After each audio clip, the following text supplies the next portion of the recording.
Israel and the Palestinian Authority are reportedly in secret negotiations for a restoration of security control over West Bank cities.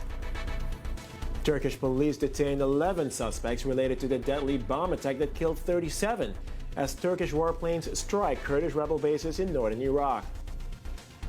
And a new UNICEF report notes 1 in 3 Syrian children were born since the onset of the war.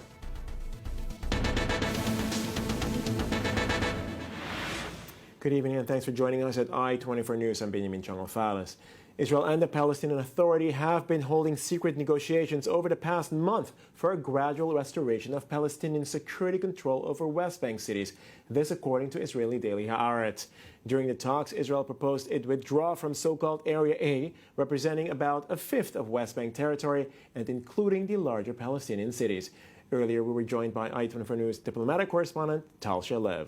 There's no official confirmation to the Haaretz report yet, but it is already sparking political reactions, mainly from right-wing politicians who are very wary of any suggestion to transfer any security responsibilities to the Palestinian Authority. And since talks on this topic, according to the report, are currently stuck, there will not necessarily be an official response from the Prime Minister's office.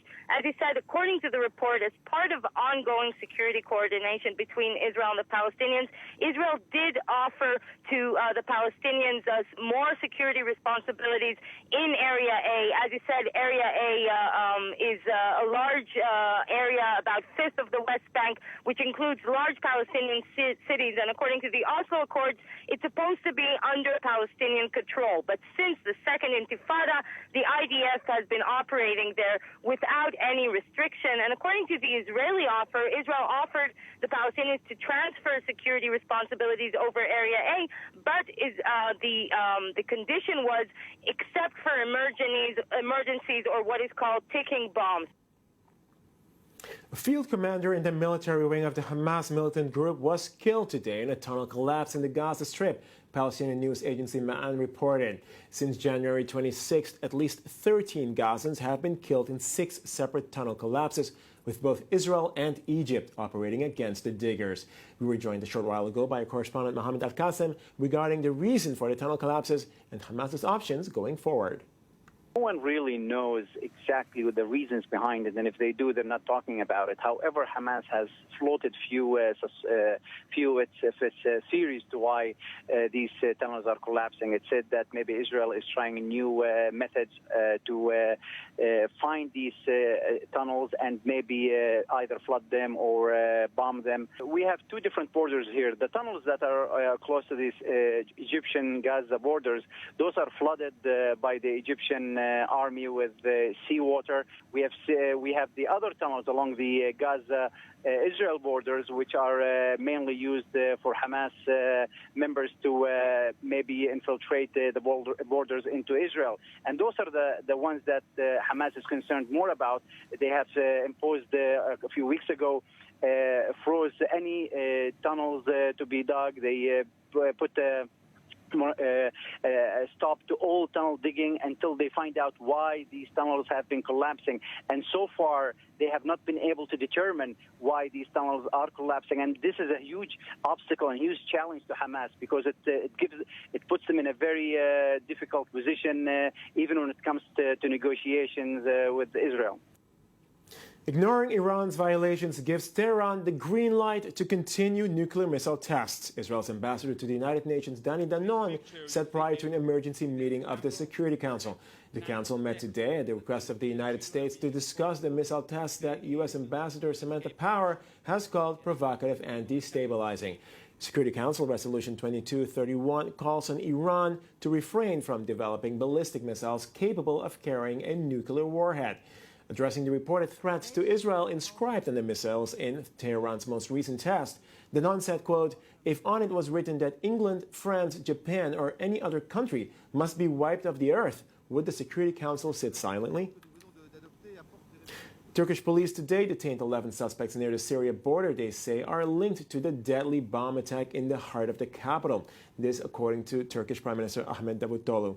Police located the suspects following a tip-off that the car that exploded in Ankara had been bought from a dealership in Şanlıurfa, State-run Anatolia news agency reported. The suspects are now to be taken to Ankara. Turkish warplanes struck Kurdish rebel bases in northern Iraq today following the deadly attack in the capital that killed at least 37 people. Annie Arnheim and Tamara Ziv have more. A car bomb tore through a crowded transport hub in the Turkish capital of Ankara on Sunday, killing 34 and wounding at least 125 more. The second such attack in the heart of the city in less than a month. A terrorist attack has been carried out with a car bomb in Ankara's Kizilay district in the evening, targeting civilians waiting at a bus stop. The blast, which could be heard several kilometers away, sent burning debris showering down over an area a few hundred meters from government offices. I saw 5 people dead. I was hurt by a piece of debris to here and to my arm. Following the explosion, Turkish authorities blocked all social media sites across the country. While no group has claimed responsibility for the attack, Ankara announced Monday that they would release the name of the organization responsible. It is considered that at least 1 or 2 of the 30 people who died at the scene are the perpetrators of the terrorist attack.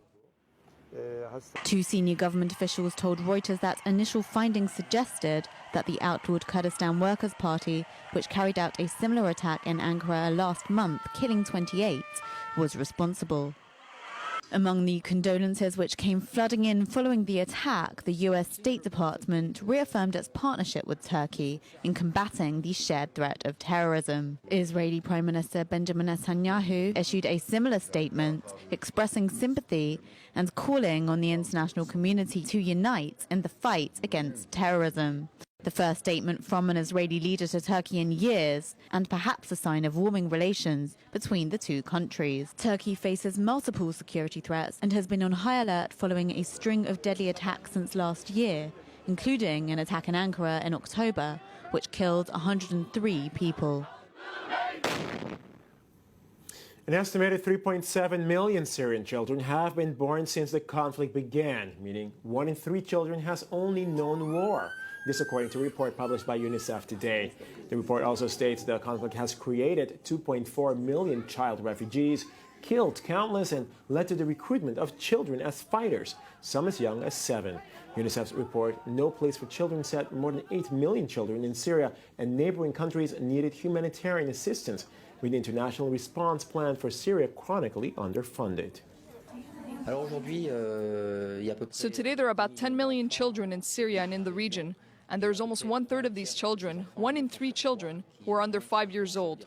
What does this mean? It means that 1 in 3 children in Syria, in the region today, 1 in 3 Syrian children have known only war, have only known bombing, have only known fear, displacements, and deprivation. We notice that children who are recruited by armed forces are younger and younger. Sometimes there are 7-year-old children who are in a war environment, and they are also more and more exposed. Today, more than 50% of the children recruited by armed groups in Syria are under 15 years old. Over now to Ivory Coast, where the casualty toll in an attack by Islamist militants on a beach resort popular with Westerners rose to 15 civilians and 3 members of the country's special forces, while 33 people were wounded, Interior Minister Hamed Bakayoko said at a cabinet meeting. 3 Islamist militants who stormed the resort in the town of Grand Bassam, east of the commercial capital Abidjan, were also killed. The attack on the beach resort town was the first in Ivory Coast, but is the latest in a string of raids by Islamist militants on the region. Al-Qaeda and Islamic Maghreb claimed responsibility. Workers in the area had the following reaction.